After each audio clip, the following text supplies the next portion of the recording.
katika jamii, upo muhimu wa kufanyika majadiliano baina ya dini kama sehemu ya maridhiano ya kijamii.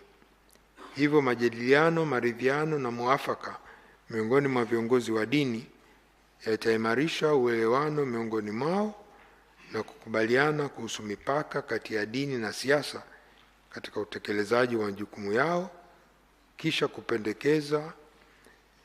mapendekezo yao kuwasilisha serikalini kwa hatua stahiki kwa ajili ya utulivu wa siasa na kijamii na kuepuka migongano katika siku zijazo. 3, maridhiano yatakayofanywa katika ngazi ya kitaifa yanapaswa kushuka ngazi za mamlaka za serikali za mitaa kwa kutumia mifumo ya utawala iliyopo kwenye wilaya, tarafa, kata na vijiji. Na 4, ili kuhakikisha mchakato wa maridhiano na muafaka wa kitaifa unafanikiwa na kusaidia kukwamua mikwamo iliyojitokeza, ni muhimu kuwa na baraza la ushauri la wazee lisilo rasmi, ili wazee wote washauri katika kutafuta changamoto na mivutano katika jamii na mambo mengine ya kitaifa. Mheshimiwa Rais, mwishoni tumependekeza mapendekezo ya muda mfupi, muda wa kati na muda mrefu kama utakavyoona inafaa.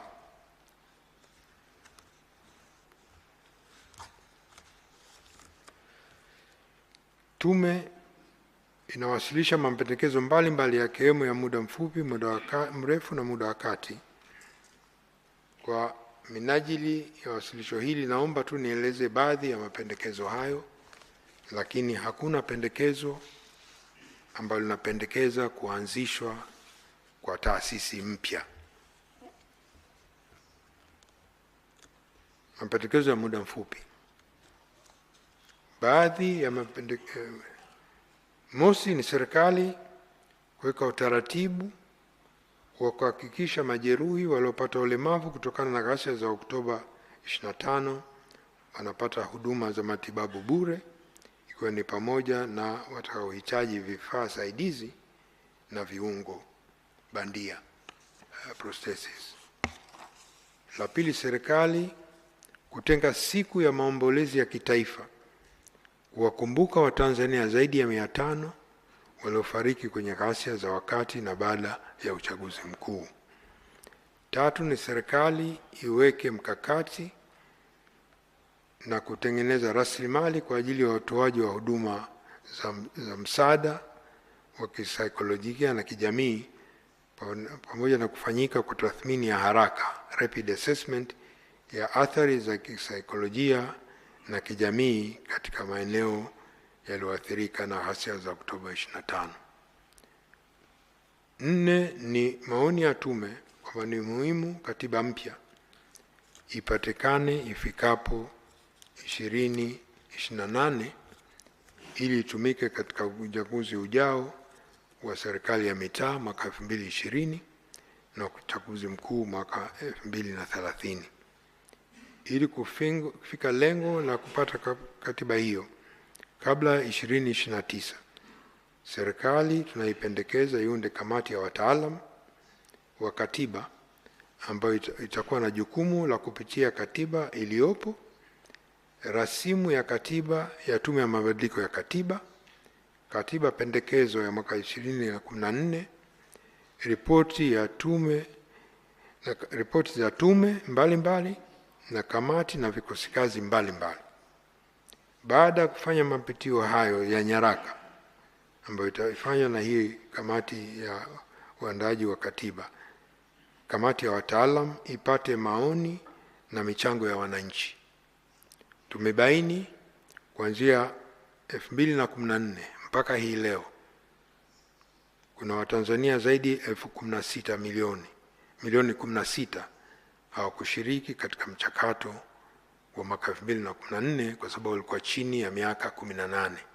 Kwa ndio umuhimu wa hii kamati ya wataalam kupata wadau, lakini kupata wadau au vijana kwenye kuchangia kwenye katiba na kuandaa rasimu ya katiba itakayopigiwa kura na wananchi, referendum.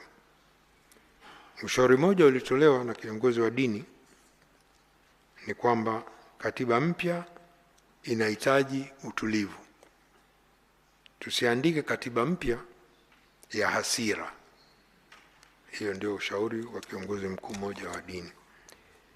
5, serikali iunde tume ya maridhiano ya muafaka kwa taifa kupitia mamlaka ya rais chini ya ibara 36 ya Katiba ya Jamhuri ya Muungano wa Tanzania, ambayo itakuwa shirikishi na itakayosimamia na kuongoza maridhiano katika nyanja za kisiasa, kijamii na kiuchumi, ili kutathmini zaidi ukweli, kuponya majeraha, kutafuta suluhisho za muafaka wa kisiasa na kurejesha umoja wa mshikamano wa kitaifa.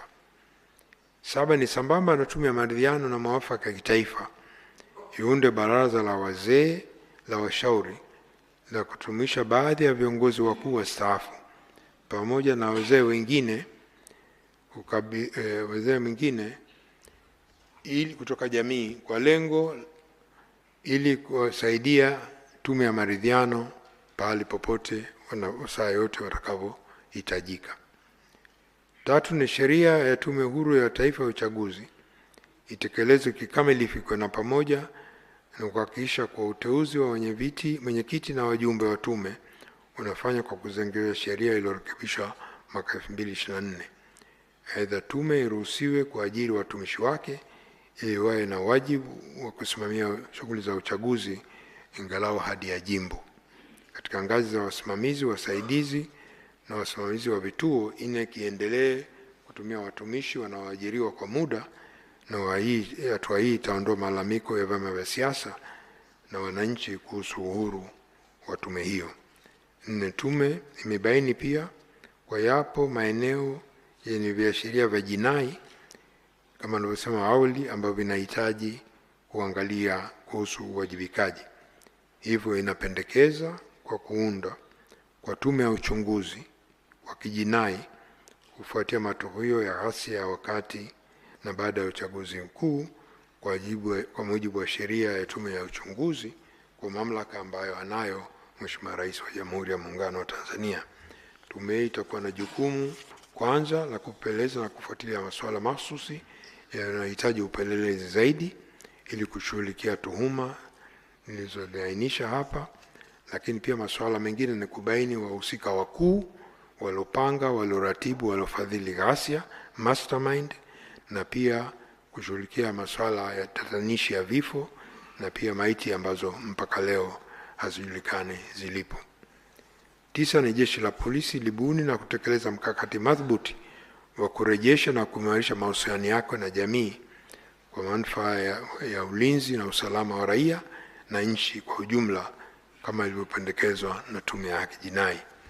Na 10, serikali na vyombo vya dola vitekeleze majukumu yake kwa namna inayoonyesha wazi kuzingatia mazingira ya mfumo wa demokrasia ya vyama vingi vya siasa. Hatua hii italeta usawa katika uwanja wa ushindani na kuondoa malalamiko ya wadau wa siasa na wananchi kwa ujumla kuhusu kukosekana kwa demokrasia katika siasa za vyama vingi nchini. 11, maadili ya viongozi yasimamiwe kwa karibu, ikiwa ni pamoja na mitindo ya maisha ya baadhi yao na miiko ya utumishi wa umma ili kubaini na kudhibiti vitendo vilivyokabilika kama vile rushwa na ufisadi. La 11, sheria ya Baraza la Taifa la Vijana sura 411 itekelezwe na baraza liundwe lianze kutumika kama jukwaa la maridhiano na haswa majadiliano na utatuzi wa masuala kuhusu vijana. Mapendekezo machache niongelee Mheshimiwa Rais kuhusu yale ya muda wa kati. Serikali imarishe mifumo ya uwajibikaji kuhakikisha watendaji wote hususan wa ngazi za kati na chini wanasikiliza na kushughulikia kero za wananchi kwa wakati na kuwajibika pale wanaposhindwa kutekeleza majukumu yao ipasavyo na wanapokiuka sheria.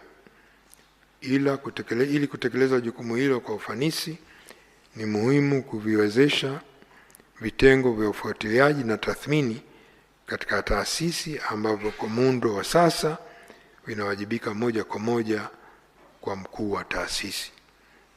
Pili, serikali iendelee na iweke kipaumbele katika kutekeleza mapendekezo ya tume za vikosi mbalimbali ikiwemo ile ya mfumo wa haki jinai na vikosi kazi vingine. Serikali pia, pendekezo jingine, huimarisha mfumo wa ajira ili uwe wa ushindani na haki.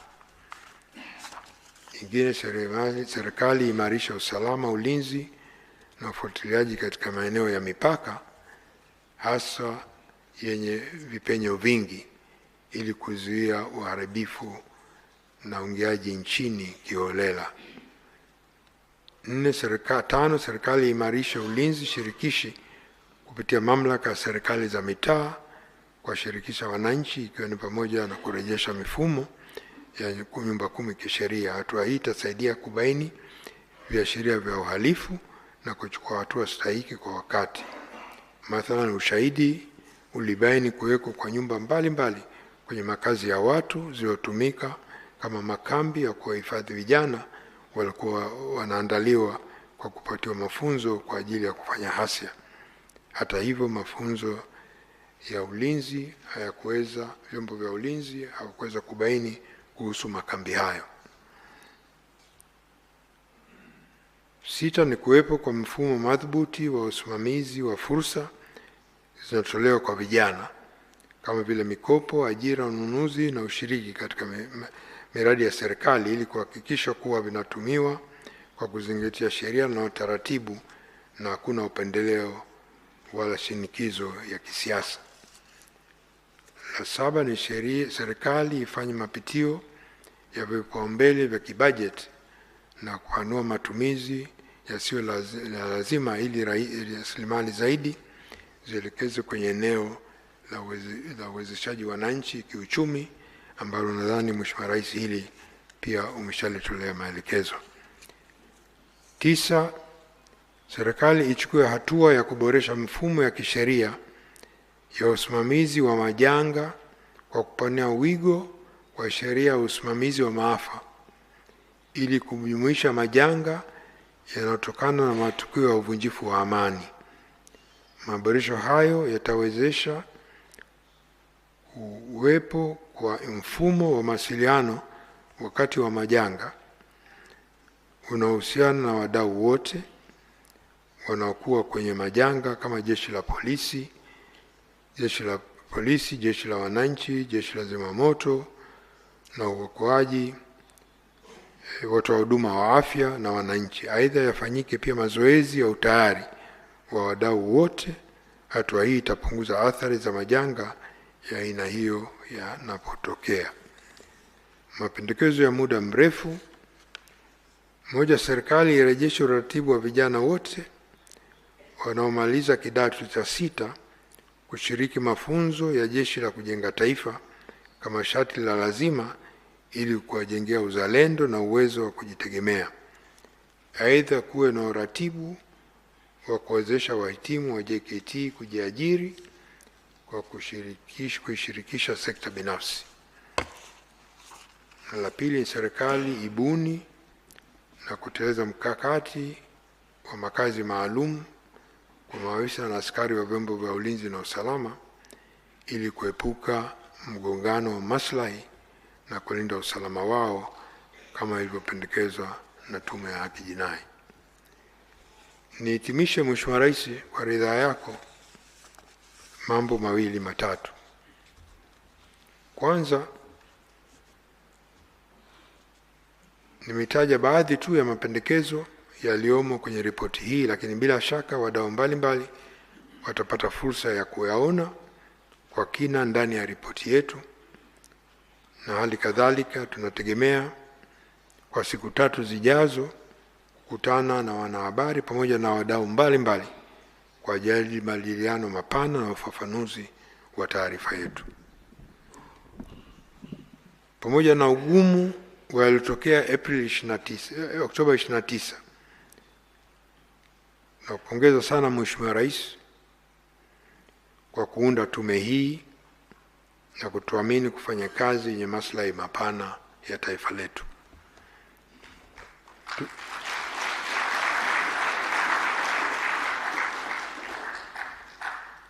Tulisikiliza vilio vya waliopoteza wapendwa wao, waliojeruhiwa na waliopoteza mali.